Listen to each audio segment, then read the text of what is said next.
Hello दोस्तों, मैं हूं घनश्याम कुशवाहा और आप देख रहे हैं डायमंड एकेडमी इंदौर। दोस्तों, अब समय हो चुका है करंट अफेयर्स को जानने का और आज है 8 सितंबर 2020 और 8 सितंबर 2020 से बनने वाले सभी अंतर्राष्ट्रीय, राष्ट्रीय और मध्य प्रदेश से जुड़े सभी महत्वपूर्ण करंट अफेयर्स प्रश्नों को आज हम डिस्कस करने वाले हैं। और यदि आप हमारे चैनल पर नए हैं तो सबसे पहले हमारे चैनल को जरूर सब्सक्राइब कर लें।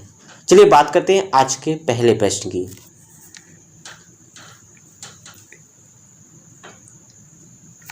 आज का पहला प्रश्न है, रक्षा अनुसंधान और विकास संगठन अर्थात DRDO द्वारा हाल ही में किस प्रक्षेपण केंद्र से मानव रहित हाइपरसोनिक स्क्रैमजेट इंजन का सफल परीक्षण किया गया है? तो इसका सही आंसर है ए अर्थात डॉक्टर अब्दुल कलाम द्वीप।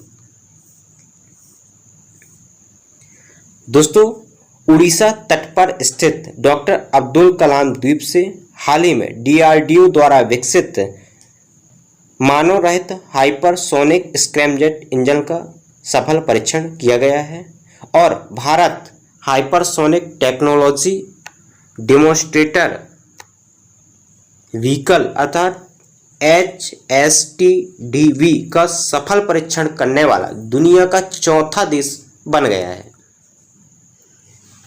चलिए बात करते हैं इस तकनीक से होने वाले लाभों के बारे में। तो दोस्तों, इस तकनीक से भविष्य में हाइपरसोनिक क्रूज मिसाइल निर्माण में मदद मिल सकेगी। इसके अलावा जो सैटेलाइट लॉन्चिंग में आने वाले खर्च हैं उनमें काफ़ी हद तक लगाम लगाया जा सकेगा और यह एक ऐतिहासिक कदम है आत्मनिर्भर भारत की ओर बढ़ने का। दोस्तों, यह है HSTDV अर्थात हाइपरसोनिक टेक्नोलॉजी डेमोन्स्ट्रेटर व्हीकल, जिसका हाल ही पे DRDO द्वारा सफल परीक्षण किया गया है।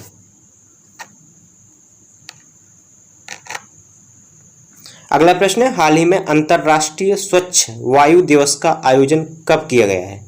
तो इसका सही आंसर है डी अर्थात 7 सितंबर। तो दोस्तों, प्रतिवर्ष 7 सितंबर को अंतर्राष्ट्रीय स्वच्छ दिवस का आयोजन किया जाता है। दोस्तों, संयुक्त राष्ट्र महासभा द्वारा अपने 74वें सत्र के दौरान 19 दिसंबर 2019 को इस दिवस को मनाने का निर्णय लिया गया था और इस दिवस का यह प्रथम संस्करण है अर्थात यह दिवस 7 सितंबर 2020 को यह दिवस प्रथम बार मनाया गया है। इसके अलावा प्रतिवर्ष 3 सितंबर को विश्व वन्य जीव संरक्षण दिवस का आयोजन किया जाता है तथा 5 सितंबर को शिक्षक दिवस का आयोजन किया जाता है, जबकि 5 अक्टूबर को अंतर्राष्ट्रीय शिक्षक दिवस के रूप में मनाया जाता है। इसके अलावा 5 सितंबर को अंतर्राष्ट्रीय चैरिटी दिवस का भी आयोजन किया जाता है। अगला प्रश्न है, चीन ने हिंदुओं के किस पवित्र सरोवर पर मिसाइल सेंटर को बनाया है? तो इसका सही आंसर है बी अर्थात कैलाश मानसरोवर।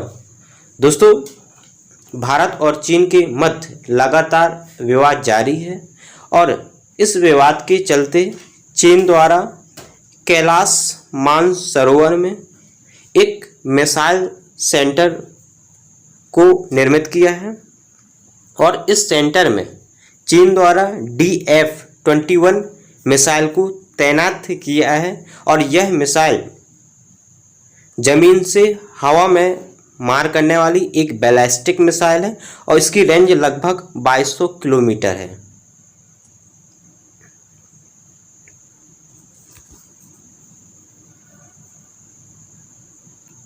अगला प्रश्न है, हाल ही में चर्चित पंग लहापसोल त्योहार का संबंध किस राज्य से है? तो इसका सही आंसर है सी अर्थात सिक्किम। तो दोस्तों सिक्किम राज्य में प्रतिवर्ष पंग लाहपसोल त्योहार का आयोजन किया जाता है। चलिए बात करते हैं कुछ महत्वपूर्ण त्योहारों के संबंध में। तो दोस्तों पोंगल त्योहार का संबंध तमिलनाडु राज्य से है। इसके अलावा हार्नबिल नागालैंड, ओणम केरल, बिहू असम, लोसार अरुणाचल प्रदेश। इसके अलावा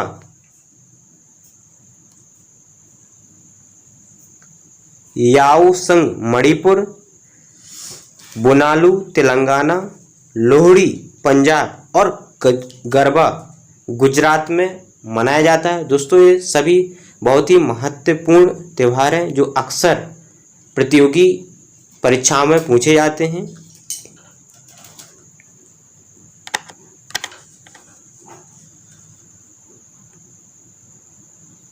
अगला प्रश्न है, वाटरशेड परियोजना को हाल ही में किस राज्य द्वारा प्रारंभ करने की घोषणा की है? तो इसका सही आंसर है ए अर्थात कर्नाटक।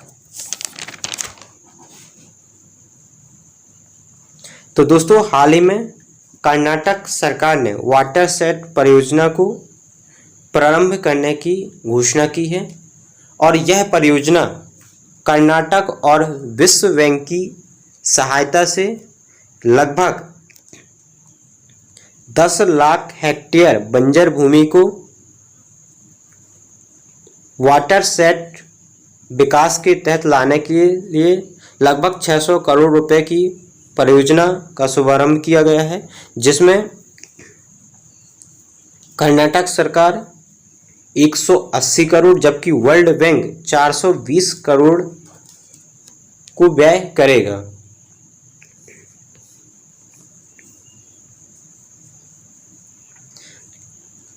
अगला प्रश्न है, भारतीय रिजर्व बैंक ने किसे बैंक का प्रबंध निर्देशक अर्थात एमडी और मुख्य कार्यकारी अधिकारी अर्थात सीईओ को बनाए जाने की आधिकारिक मंजूरी दी है? तो इसका सही आंसर है सी अर्थात मुरली रामकृष्णन।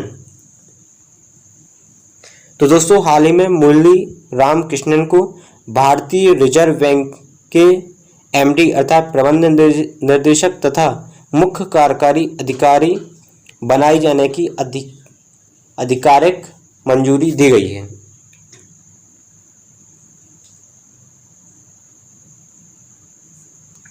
अगला प्रश्न है, प्रस्तावित भारत सहित ऑस्ट्रेलिया, जापान और संयुक्त राज्य अमेरिका के साथ 2+2 चतुर्पक्षीय संवाद की मेजबानी किस देश को सौंपी गई है? तो इसका सही आंसर है डी अर्थात भारत। दोस्तों 4 देश भारत, ऑस्ट्रेलिया, जापान और संयुक्त राज्य अमेरिका के मध्य 2+2 चतुर्पक्षीय वार्तालाप को प्रस्तावित किया गया है, जिसकी मेजबानी भारत को दी गई है।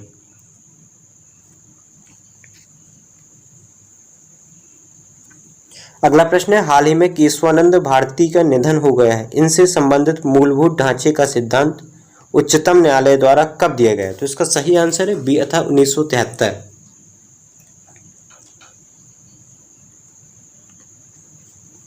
दोस्तों 1973 में ही उच्चतम न्यायालय के द्वारा संविधान के मूल ढांचे का सिद्धांत प्रस्तुत किया गया था और इस मामले को अर्थात केशवानंद भारती मामला बनाम केरल राज्य के मामले को संविधान का रक्षक भी कहा जाता है और इस मामले में सुप्रीम कोर्ट की 13 सदस्यीय संविधान पीठ ने 7-6 बहुमत के आधार पर अपना फैसला सुनाया था और यह एक ऐतिहासिक फैसला है। अर्थात 13 सदस्यीय संविधान पीठ अब तक की सबसे बड़ी पीठ है जो कि केशवानंद भारती मामला बनाम केरल राज्य में अपना फैसला सुनाया था।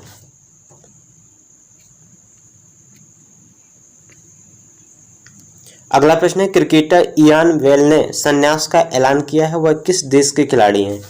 तो इसका सही आंसर है डी अर्थात इंग्लैंड। तो दोस्तों हाल ही में इयान वेल ने संन्यास की घोषणा की है और उनका संबंध इंग्लैंड से था।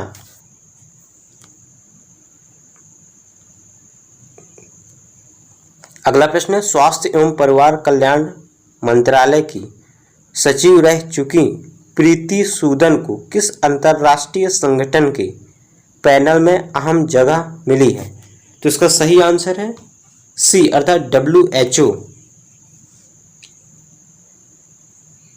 तो दोस्तों हाल ही में प्रीति सूदन को WHO पैनल में अहम जगह मिली है और WHO का पूर्ण रूप वर्ल्ड हेल्थ ऑर्गेनाइजेशन है और इसका गठन 7 अप्रैल 1948 को किया गया था और इसका मुख्यालय जिनेवा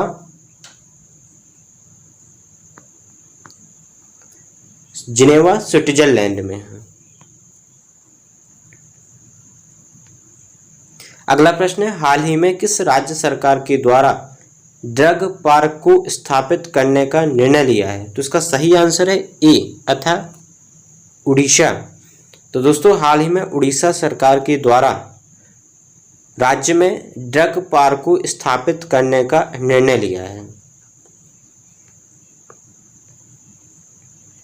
दोस्तों पिछली वीडियो में एक प्रश्न आपको दिया गया था जिसका उत्तर आपको कमेंट बॉक्स में डिटेल सहित देना था और यह प्रश्न हाल ही में किस देश ने अपना पहला फुटबॉल प्रशिक्षण ऐप को लॉन्च किया है? तो दोस्तों इसका सही आंसर था भारत। तो दोस्तों हाल ही में भारत ने अपना पहला फुटबॉल प्रशिक्षण ऐप को लॉन्च किया है।